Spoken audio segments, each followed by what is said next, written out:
نحمده ونصلي على رسوله الكريم اما بعد فاعوذ بالله من الشيطان الرجيم بسم الله الرحمن الرحيم رب اشرح لي صدري ويسر لي امري واحلل عقدة من لساني يفقهوا قولي ظهر الفساد في البر والبحر بما كسبت ايدي الناس ليذيقهم بعد الذي عملوا لعلہم یرجعون۔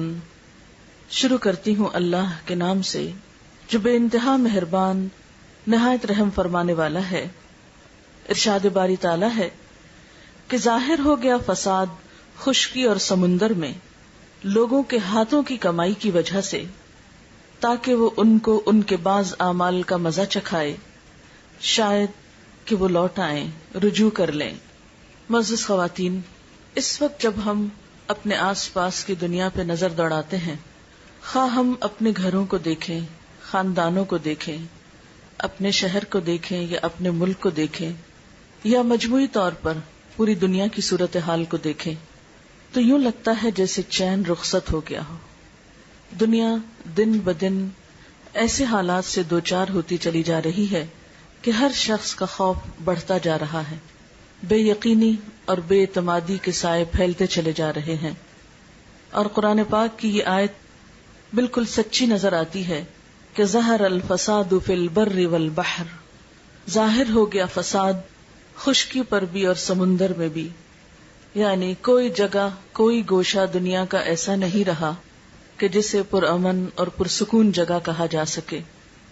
کچھ عرصہ پہلے تک جن علاقوں کو اور جن جگہوں کو امن کی جگہ کہا جاتا تھا اور جہاں پر لوگ سمجھتے تھے کہ جا کر دنیاوی ترقی اور خوشحالی کے دروازے کھل جاتے ہیں، وہ جگہیں بھی اب محفوظ نہیں رہی، پرامن نہیں رہی۔ دنیا میں لوگ اس وقت جہاں بھی آباد ہیں کسی نہ کسی طرح پریشانی کا شکار ہیں۔ ایسے میں ہم کیا کریں؟ ہماری ذمہ داری کیا ہے؟ ہم سکون اور امن کہاں تلاش کریں، کہاں پائیں؟ بنیادی طور پر تو ایک حدیث قدسی میں اللہ سبحانہ وتعالیٰ فرماتے ہیں کہ میں نے سکون کو جنت میں رکھ دیا، لوگ اسے دنیا میں تلاش کرتے ہیں، بھلا وہ کیسے پائیں گے؟ حقیقت یہ ہے دنیا امتحان کی جگہ ہے، سکون کی جگہ نہیں ہے۔ یہاں پر ہر شخص ایک محدود وقت کے لیے آیا ہے، تھوڑے عرصے کے لیے آیا ہے، اور ہر ایک سے دیکھا یہ جا رہا ہے کہ وہ کرتا کیا ہے، اور بالآخر ہم میں سے ہر ایک کو اپنے اعمال کے ساتھ واپس پلٹنا ہے، اور پھر ایک دن آئے گا کہ ہم سب کو اپنے رب کے حضور حاضر ہونا ہے، اور جو کچھ ہم یہاں پر کر رہے ہیں اپنی انفرادی زندگی میں یا اجتماعی زندگی میں، اس کا حساب کتاب دینا ہے، اور اس کے بعد جو زندگی شروع ہوگی وہ اصل زندگی ہوگی۔ اس میں خوش قسمت ہیں وہ لوگ کہ جن کو اللہ تعالی ایسی جگہ عطا کرے کہ جہاں نہ کوئی خوف ہوگا اور نہ غم، اور یہ اللہ کا وعدہ ہے کہ وہ اپنے دوستوں کو ایسی ہی جگہ عطا کرے گا، ان لوگوں کو جو اللہ کی رضا میں زندگی بسر کرتے ہیں۔ الا ان اولیاء اللہ لا خوف علیہم ولا هم یحزنون، سن لو اللہ کے دوستوں کو نہ کوئی خوف ہوگا اور نہ غم ہوگا۔ لیکن اس خوف اور غم سے نجات پانے کے لیے ضروری ہے کہ ہم اپنی اس زندگی کو اور اپنی اس دنیا کو بھی حت الوسع پر امن بنانے کی کوشش کریں، اپنے رویے، اپنے طریقے، اپنی سوچ کا انداز اور انسانوں کے ساتھ معاملات ایسے انداز میں ہوں کہ جس میں ایک دوسرے کے لیے تکلیف اور دکھ کا سبب نہ ہو۔ لیکن ہم دیکھتے ہیں کہ انفرادی سطح ہو یا اجتماعی سطح، دکھوں اور تکلیفوں میں اضافہ ہی ہوتا چلا جا رہا ہے، اور ہر شخص پریشان ہے کہ وہ کیا کرے۔ لیکن بات یہ ہے کہ کیا کسی بھی مسئلے کا حل محض پریشان ہونا ہوتا ہے؟ نہیں، کوئی بھی پریشانی پریشان ہونے سے حل نہیں ہوتی، کوئی بھی تکلیف صرف تکلیف کا ذکر کرنے سے دور نہیں ہو جاتی، جب تک کہ انسان اس کے لیے کوئی عملی قدم نہ اٹھائے۔ ایسے حالات میں انسان کس کی طرف رجوع کرے، کس سے پوچھے، کون اسے بتائے کہ وہ اس دنیا میں زیادہ بہتر طور پر کیسے زندگی بسر کر سکتا ہے؟ اگرچہ کلی سکون، مکمل خوشی اور مکمل اطمینان کہ جس میں کوئی خوف اور غم اور دکھ اور پریشانی ہو ہی نہ، وہ تو دنیا میں ممکن نہیں. لیکن پھر بھی انسان اپنے رویے اور اپنے اچھے طریقوں سے اور اللہ تعالیٰ کی اطاعت اور رضامندی میں زندگی گزار کر اس دنیا کو بھی کسی حد تک پرامن ضرور بنا سکتا ہے. یعنی ایسا نہیں کہ دنیا میں امن قائم نہیں ہو سکتا، ضرور ہو سکتا ہے، لیکن اس کے لیے ہر شخص کو انفرادی طور پر کوشش کرنا ہوگی، کیونکہ کوئی بھی معاشرہ افراد سے مل کر بنتا ہے. ہر شخص صرف ایک نہیں ہوتا، ایک ایک فرد مل کر پوری قوم بن جاتا ہے. ایسے قطرے قطرے سے مل کر بنتا ہے سمندر. اسی طرح باقی تمام چیزوں میں بھی یہی اصول ہے. اس لیے اگر ہم سب اپنے اپنے طور پر یہ سوچیں کہ میں کیا کر سکتا ہوں، تو اس سے انشاءاللہ تعالی اجتماعی طور پر کچھ نہ کچھ فرق ضرور آئے گا. اب دیکھیں کہ جب موسم بدلتا ہے، مثلا گرمی یا سردی میں بدلتا ہے، تو اس کی ابتدا تھوڑی تھوڑی تبدیلی سے ہوتی ہے. ایسا نہیں ہوتا کہ شدید گرمی میں شدید سردی آ جائے. ایک موسم سے دوسرے موسم تک آنے میں وقت لگتا ہے. ہلکی ہلکی تبدیلیاں ہوتے، مثلا جب سردیوں سے گرمیاں آتی ہیں تو عموماً دن گرم ہونے لگتے ہیں، راتیں ٹھنڈی ہوتی ہیں، پھر آہستہ آہستہ وہ گرمی پھیلتی چلی جاتی ہے، حتیٰ کہ گرمی کی شدت کا ایک وقت ایسا آتا ہے کہ راتیں بھی ٹھنڈی نہیں رہتی. لیکن اس کے بعد پھر ایک وقت آتا ہے کہ موسم تبدیل ہونا شروع ہوتا ہے. تو یہ فطرت کا جو اصول ہے یہ زندگی کی تمام چیزوں میں ہے. مثلا ایک پودا چھوٹا سا شروع ہوتا ہے، بڑھتے بڑھتے پھیلتے پھیلتے ایک پورا درخت بن جاتا ہے. پھر وہ خود درخت ہی نہیں رہتا بلکہ سایہ بھی دیتا ہے، اور بعض اوقات اگر پھلدار ہو تو پھل بھی دیتا ہے، اور پھر مدتوں دیتا چلا جاتا ہے. لیکن یہ سب کچھ ایک دن میں نہیں ہوتا. ہاں یہ ضرور ہوتا ہے کہ پہلے دن ہر پودا ایک بیج ہی ہوتا ہے اور ایک چھوٹی معمولی سی چیز ہی ہوتا ہے. بہرحال اگر ہم سب مل جل کر کوشش کریں تو ایسا نہیں کہ یہ بات ناممکنات میں سے ہو کہ ہمارے خاندانوں میں، ہمارے گھرانوں میں، ہمارے رشتہ داروں کے اندر اور ہماری دنیا کے اندر امن اور سکون نہ ہو سکے. لیکن اس کے لیے ہمیں رجوع کرنا ہوگا اسی ہستی کی طرف جس نے ہمیں بنایا، جس کی طرف سے ہم آئے اور جس کی طرف ہمیں لوٹ کر جانا ہے. تو آئیے دیکھتے ہیں کہ وہ اس بارے میں کیا فرماتا ہے کہ ہمیں کیا کرنا چاہیے. سب سے پہلی بات تو یہ یاد رکھیں کہ اس دنیا میں جو بھی مشکلات آتی ہیں، مصائب یا پریشانیاں آتی ہیں، یا چھوٹی یا بڑی کوئی تکلیف یا آفت آتی ہے، یہ اللہ تعالی کی طرف سے ایک وارننگ ہوتی ہے. یہ بندے کو خبردار کرتی ہے، بندے کو جگاتی ہے، احساس دلاتی ہے، اس کو اس بات کا احساس دلاتی ہے کہ دیکھو کہیں تم غلطی پر تو نہیں. اسی کے بارے میں ہم دیکھتے ہیں کہ قرآن پاک میں اللہ تعالیٰ فرماتے ہیں وَلَنُذِيقَنَّهُم مِّنَ الْعَذَابِ الْأَدْنَىٰ دُونَ الْعَذَابِ الْأَكْبَرِ لَعَلَّهُمْ يَرْجِعُونَ، کہ اس بڑے عذاب سے پہلے ہم اسی دنیا میں کسی نہ کسی چھوٹے عذاب کا مزہ انہیں چکھاتے رہیں گے، شاید کہ یہ رجوع کر لیں. یعنی دنیا میں انسان کو چھوٹی چھوٹی تکلیفیں جو آتی ہیں وہ کس لیے آتی ہیں کہ انسان اپنی غلطی کا اعتراف کرے، اس پر معافی مانگے اور اپنی غلطی کا ازالہ کرتے ہوئے پھر اصل کی طرف لوٹے.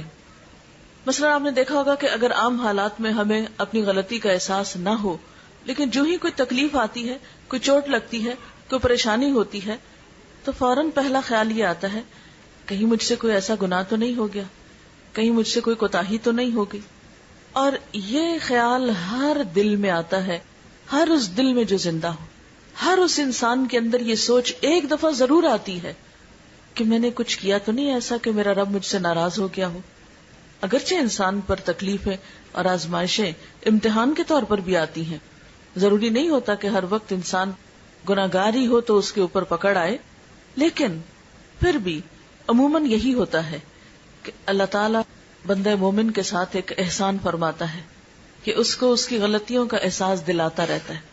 عام طور پر آنے والی تکلیف اور انسان کی غلطی میں کوئی نہ کوئی مماثلت ہوتی ہے. مماثلت کا مطلب یہ کہ کوئی ریزمبلنس ہوتی ہے.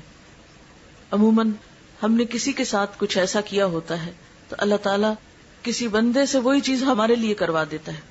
بعض اوقات ہم نے اگر کسی کا حق مارا ہے تو کوئی دوسرا ہمارا حق مار جاتا ہے. جب وہ ہمارا حق مارتا ہے تو پھر ہم اس وقت ضرور سوچتے ہیں کہ کبھی میں نے تو نہیں کسی کے ساتھ ایسا کیا.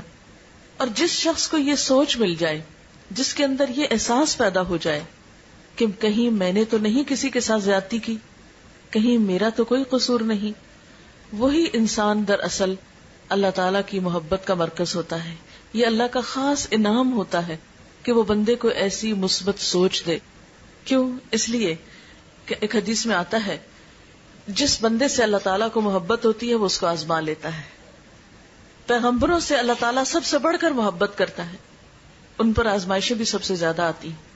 اور صحابہ کرام میں ہم دیکھتے ہیں کہ جب دنوں تک ان پر کوئی پریشانی نہیں آتی تھی تو اس پر پریشان ہو اٹھتے تھے کہ کہیں ایسا تو نہیں کہ اللہ تعالیٰ ہمیں بھول گئے ہیں.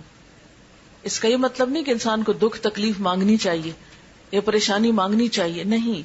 عافیت کی دعا کہ یا اللہ ہر تکلیف سے محفوظ رکھ، یہ اللہ تعالیٰ کی پسندیدہ ترین دعاؤں میں سے ہے. یعنی اللہ تعالیٰ سے بندہ جو دعائیں مانگتا ہے اس میں اللہ تعالیٰ کو جو دعا بہت پسند آتی ہے وہ یہ دعا ہوتی ہے کہ یا اللہ تو مجھے خیر و عافیت سے رکھ. عافیت مانگنا اللہ تعالیٰ کو بہت پسند ہے. لیکن عافیت کی دعا، خیر خیریت کی دعا مانگنے کے باوجود اگر کوئی دکھ یا غم یا پریشانی آ جاتی ہے یا کوئی تکلیف پہنچ جاتی ہے تو پھر ایسے موقع پر انسان کو اللہ تعالیٰ کے بارے میں برا نہیں سوچنا چاہیے، ناراض نہیں ہونا چاہیے، دل میں برا گمان نہیں لانا چاہیے. ضرور سوچنا چاہیے کہ اللہ تعالیٰ ضرور مجھے کوئی سبق دینا چاہتا ہے، میری کوئی اصلاح چاہتا ہے، مجھ سے کوئی توبہ استغفار چاہتا ہے، رجوع چاہتا ہے، اپنے قریب کرنا چاہتا ہے. جس بندے کو یہ سوچ نصیب ہو جائے تو وہ آزمائش اس کے درجوں میں بلندی اور اضافے کا سبب بنتی ہے. ایک حدیث میں آتا ہے کہ سب سے زیادہ تکلیف انبیاء کو آتی ہے جو اللہ کے بہت پیارے ہوتے ہیں، پھر جو اس سے قریب ہوتے ہیں، جو اس سے قریب ہوتے ہیں، جو اس سے قریب ہوتے ہیں.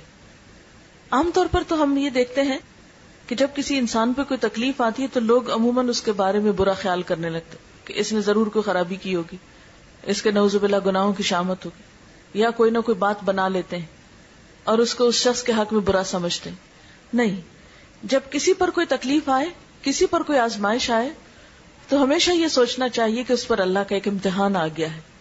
لیکن اگر اپنے پہ کوئی تکلیف آئے تو اپنے بارے میں یہ ضرور سوچنا چاہیے کہ کہیں مجھ سے کوئی غلطی تو نہیں ہوئی، کہیں میرے سے کوئی کوتاہی تو نہیں ہو گئی کہ جو اللہ تعالیٰ کو پسند نہیں آئی اور اب اللہ تعالیٰ مجھے یاد دلانا چاہتا ہے.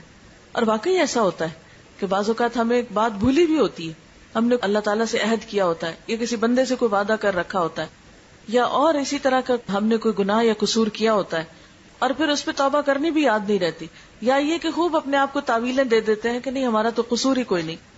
اور جب چوٹ لگتی ہے، تکلیف پہنچتی ہے تو پھر انسان کو واقعی کھل کھل کے یاد آنے لگتا ہے کہ ہاں میں نے بھی تو فلاں کے ساتھ ایسا ہی کیا تھا. مثلاً اگر ہمیں کوئی تکلیف کسی بندے کی طرف سے آئی ہو، یا یہ کہ میں نے کسی کا مذاق اڑایا تھا یا کسی کو تانا دیا تھا یا کسی کے بارے میں برا سوچا تھا، تو اللہ تعالیٰ نے مجھے وہ میرے سامنے لا کر دکھایا.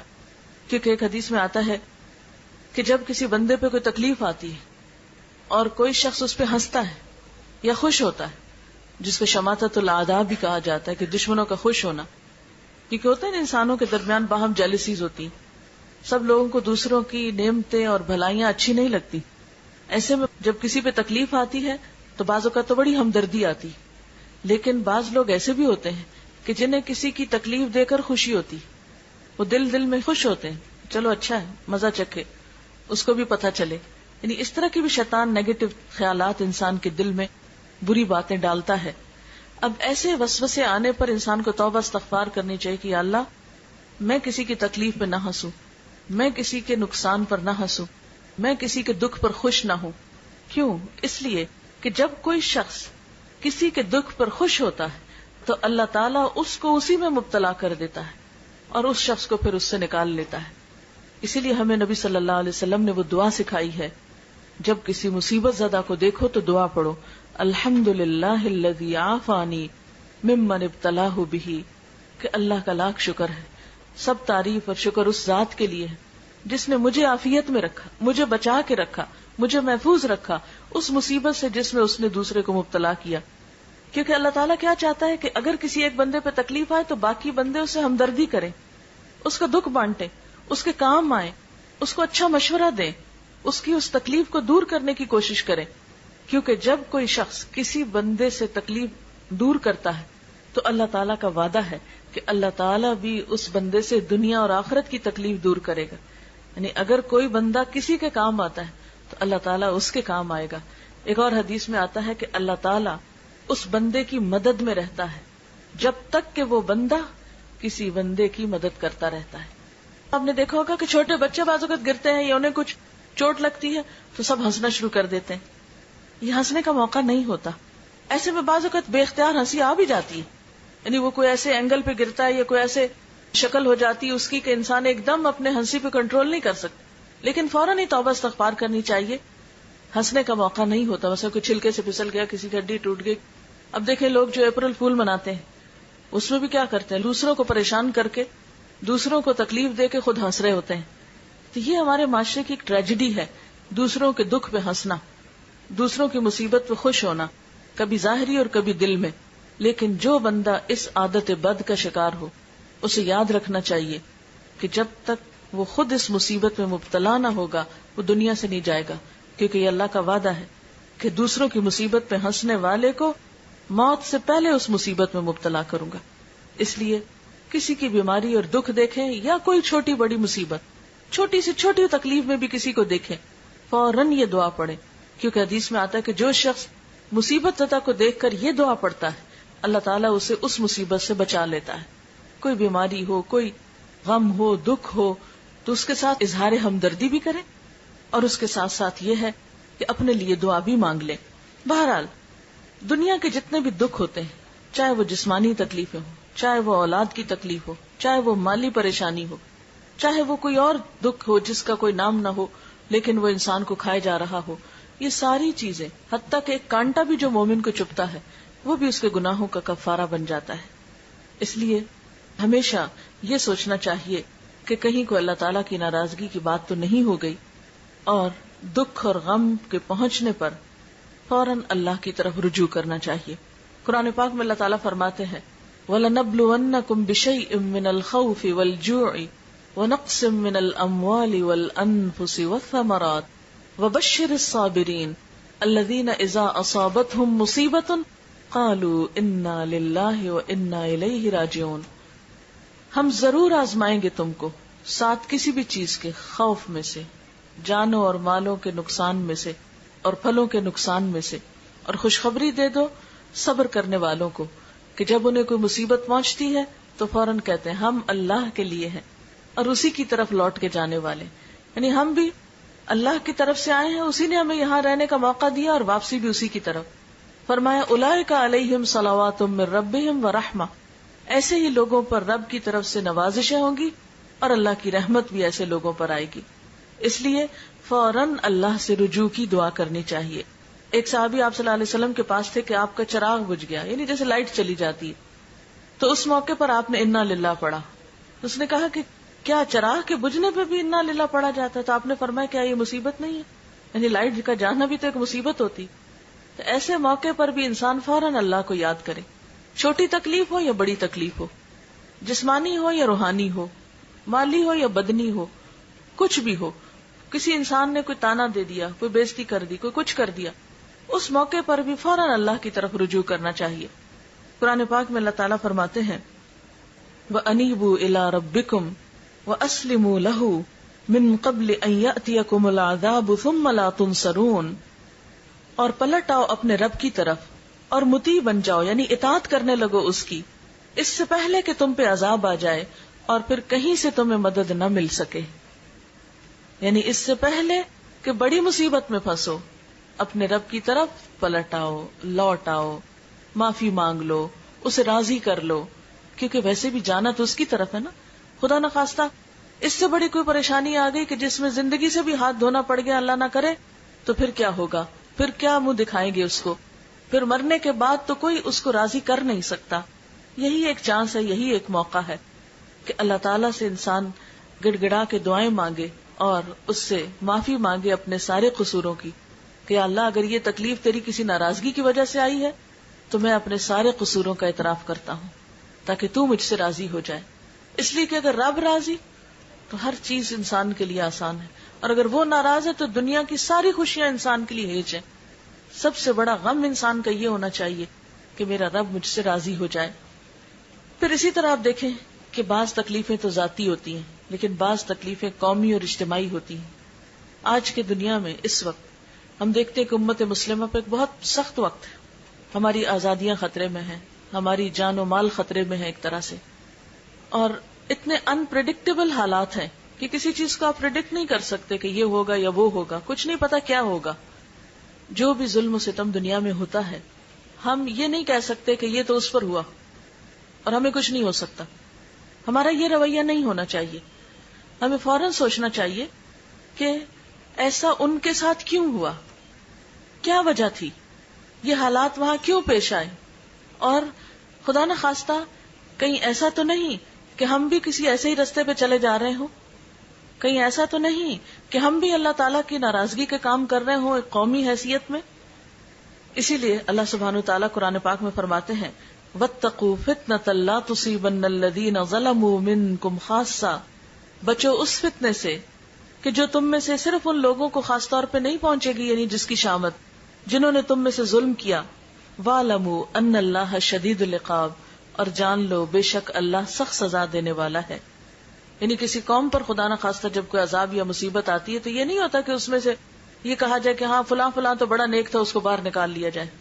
نہیں, پھر جب ایسی آزمائشیں اور آفات اور مصیبتیں آتی, خدا نہ خواستہ کہیں زلزلہ ہو, کہیں اور ایسی تکلیف ہو, تو پھر یہ نہیں ہوتا کہ چند لوگوں کو وہاں سے نکال لیا جائے یا بچا لیا جائے. وہ تو پھر آٹے کے ساتھ گن بھی پس جاتا ہے.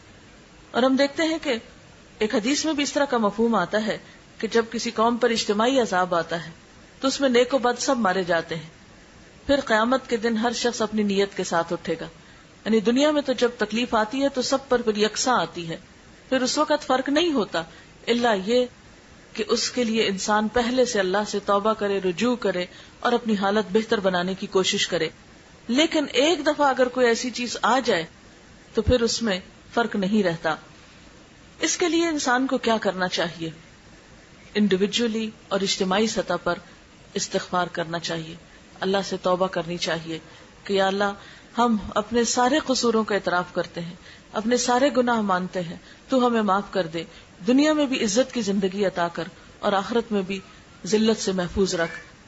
قرآن پاک میں اللہ سبحانہ وتعالیٰ فرماتے ہیں وَأَنِ اسْتَغْفِرُوا رَبَّكُمْ ثُمَّ تُوبُوا إِلَيْهِ يُمَتِّعْكُمْ مَتَاعًا حَسَنًا إِلَىٰ أَجَلٍ مُّسَمًّى وَيُؤْتِ كُلَّ ذِي فَضْلٍ فَضْلَهُ وَإِن تَوَلَّوْا فَإِنِّي أَخَافُ عَلَيْكُمْ عَذَابَ يَوْمٍ كَبِيرٍ.